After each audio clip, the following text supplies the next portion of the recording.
Жалал Абадта хирургтар бейтаптын жүрөгүнөн тендистин тобундай болгон тромб алып чыгышты. Түштүк аймактык жүрөк кан тамыр хирургиясы илимий борборунун дарыгерлери Жалал Абадта бейтаптын жүрөгүнөн тендистин тобундай тромб алып чыгышты. Бул тууралуу өзүнүн жеке баракчасына профессор Калдарбек Абдыраманов жазып чыкты.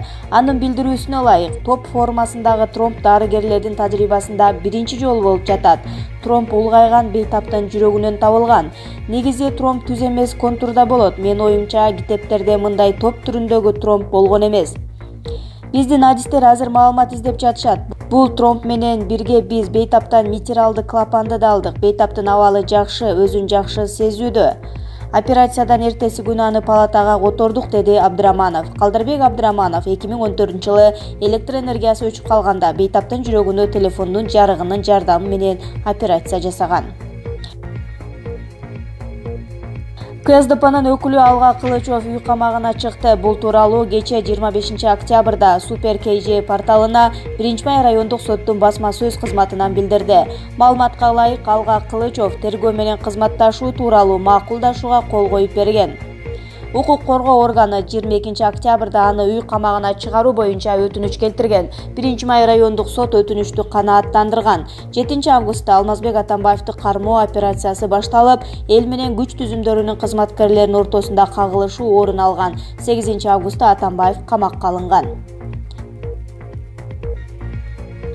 ЖЭБди модернизациялоого байланышкан кылмыш иши боюнча соттук отурум 28 октябрга жылдырылды. Сот тарабынан айыпталуучу Сапар Исаковду мажбурлап алып келүү токтому кабыл алынды. 24 октябрда Бишкек шаарынын Свердлов райондук сотунун өндүрүшүндө ЖЭБди модернизациялоого байланышкан кылмыш иши каралды. Бул тууралуу Бишкек шаардык сотунан билдиришти. Маалыматка ылайык, соттук отурумда эксперт Бектеналы Эгемберди уулу суралды. Мындан тышкары айыпталуучулар Айбек Калиев жана Сапар Исаковдун жактоочуларынан айрым бир тараптарды мажбурлап алып келүү өтүнүчтөрү түштү. Тараптардын пикирин эске алуу менен өтүнүчтөр канааттандырылды. Айыпталуучу Сапар Исаков соттук отурумга келүүдөн баш тартып, соттук отурумга алынып келбегендигине байланыштуу сот тарабынан айыпталуучуну мажбурлап алып келүү токтому кабыл алынды. Сот отуруму 28 октябрь саат 9-га жылдырылды. Дем жетпей өлүп баратам. 39 кишинин сөөгү табылган фуранын жаңы жагдайлары. Англиянын Эссекс графтыгында табылган жүк ташуучу автоунаанын ичинде тоңуп калган маркумдар өлөр алдында туугандары менен байланышууга аракет кылышкан. Бул тууралуу BBC жазып чыкты. Полиция 39 кишинин тоңуп калган сөөгү салынган фураны Англиянын чыгышынан тапкан. Ал Грейс шаарындагы өнөр жай зонасына токтотулган. Автоунаа 19 октябрда Болгариядан келген. Кийин маркумдар Кытайдын жарандар экени белгилүү болгон. BBC каналынын жазышынча, фурадан табылган маркумдардын арасында Вьетнамдын да жашоочулары болушу мүмкүн.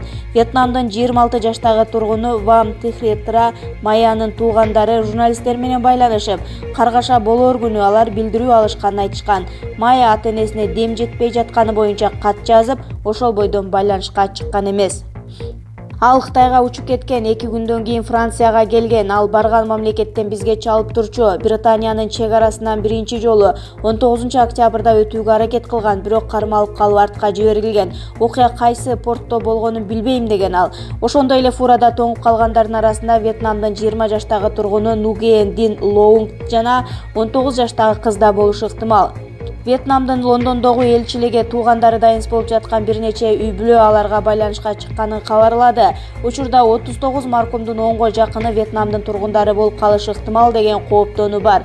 Кишилерди тобу менен өлтүрдү деген шек менен Түндүк Ирландиянын 25 жаштагы жашоочусу Мо Робинсон кармалды. Кийин адам сатуу боюнча жең ичинен сүйлөшүп алган деген шек менен 38 жаштагы аял менен 38 жана 48 жаштагы эркек кишилер кармалган. Путин маянасынын жарымын Египеттин президентине берерин айтып тамаша кылды. Россиянын президенти Владимир Путин тамаша иретинде маянасынын жарымын Египеттин президенти Абдель Фаттах ас-Сисиге берерин айтты. Путин Египеттин башчысына 23-24 октябрда Сочи шаарында өткөн Россия-Африка саммитин өткөрүүгө жардамдашкан үчүн ыраазычылыгын билдирди. Өзүңөр байкап тургандай, бир күн бою Египеттин президенти менин жанымда жардам берип отурат. Эми мен ага маянамдын жарымын беришим керек. Анткени ал милдеттеримдин жарымын аткарды. Сизге чоң рахмат, деди Путин. Жооп иретинде Египеттин президенти жылмайып гана тим болду. Баткенде нааразы тургундар Ош-Исфана жолун бууп кайра ачышты. Баткенде Жака Өрүк аймагынын Орто Боз айылынын тургундары Ош-Исфана жолун буушту. Баткен облустук милициясынын кабарлашынча, акцияга чыккандар 24 октябрда Тажикстандын Чорку айылына барган учурда тажик чегарачылары кармап кеткен адамды бошотууну талап кылышкан. Ал адам чек арадан мыйзамсыз өткөн үчүн кармалган. Облустук милиция түшүндүрүү иштерин жүргүзгөн соң акцияга чыккандар тарап кетишти. Аскердик бөлүктө жоокер чогуу кызмат өтөп жаткан 8 адамды атып салды. Забайкалье крайында жоокер өзү менен кызмат өтөгөн 8 кишини атып салганын Орусиянын коргоо министрлиги 25 октябрдын кечинде билдирди. Корный деген кыштактагы аскердик бөлүктө жоокер кызматташтарын пистолет менен аткан. Курал кармап, ок чыгарган жоокер кармалды.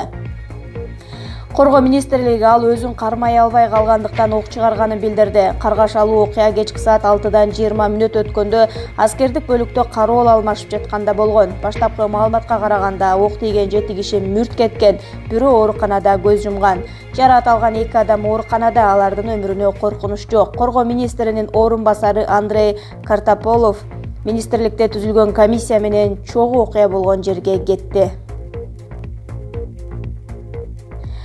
Конор Макгрегордун Хабиб коркок дегенине Нурмагомедовдун атасы жооп кайтарды.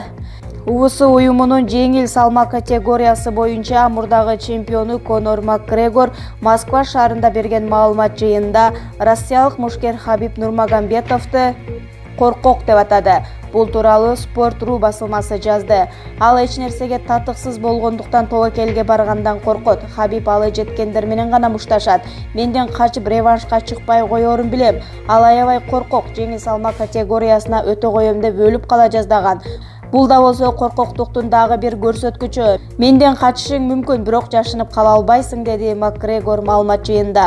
Макгрегордун маалымат жыйында айткандары боюнча Хабиб Нурмагомедовдун атасы Абдулманап Нурмагомедов өз пикирин билдирди. Анын айтымында Макгрегор анын баласы менен реванш өткөрүүгө татыксыз.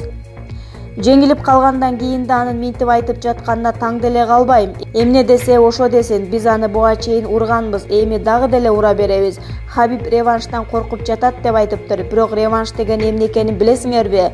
Хабиб бир да жолу утулган эмес. Анан кайдагы реваншты айтып жатасыңар? Конор 3 раунд бою токмок жеп, акыры жер койгулап аман калды. Беттеште бирдей чыккан мушкерлер гана реванш кыла алат. Ал утулуп калганда, анан кайдагы реванш деп Абдулманап Нурмагомедов суроо салды. Ирландиялык мушкер 2018-жылы Нурмагомедов менен мушташкандан кийин UFC чемпиону деген курдан кол жууган. Метрикасы жок балдарга акысыз метрика берилет. Кыргызстанда туулгандыгы тууралуу күбөлүгү жок балдарды табуу жана документтештирүү боюнча улуттук компания ишин улантып жатат. Кечээ Эмгек жана социалдык өнүгүү министрлигинин кызматкерлери ыктыярчылары менен бирге Ак Жар конушун үймөй кыдырып чыгышты. Бул тууралуу министрликтин маалымат кызматы билдирди. Иш чаранын жүрүшүндө алар турмуштук татаал шартта турган балдарга туулгандыгы тууралуу күбөлүк берүү акысыз негизде жүргүзүлөөрүн түшүндүрүштү. Министрдин орун басары Ализа Солтонбекова дагы 7 конушта үймөй кыдыруу иши пландалганын маалымдады. ИИМ башчысынын орун басары Сүйүн Өмүрзаков Макаров тапанчасынан ок атууда 1-орунду алды. Бул тууралуу министрликтин басма сөз кызматынан билдиришти. 24 октябрдан баштап Бишкектин спорттук базасында Кыргыз Республикасынын мамлекеттик органдарынын кызматкерлеринин спартакиадасы өтүүдө. 25 октябрь күнү күч структураларынын арасында Макаров тапанчасынан ок атуу боюнча мелдеш өттү. Аталган мелдеште Ички иштер министринин 1-орун басары милициянын генерал-майору Сүйүн Өмүрзаков 87 балл топтоп 1-орунду багындырды. Ал эми 2-орунду коргоо иштери боюнча мамлекеттик комитети, 3-орунду экономикалык кылмыштарга каршы күрөшүү кызматы алды. Бүгүн 26 октябрь күнү Жаштар иштери, дене тарбия жана спорт боюнча мамлекеттик агенттиктин директорунун орун басары Канат Арпачиев күч структураларынын арасында Макаров тапанчасынан ок атуу боюнча мелдеште 1-чи орунду алгандыгы үчүн Сүйүн Өмүрзаковду диплом, алтын медаль жана атайын кубок менен сыйлады.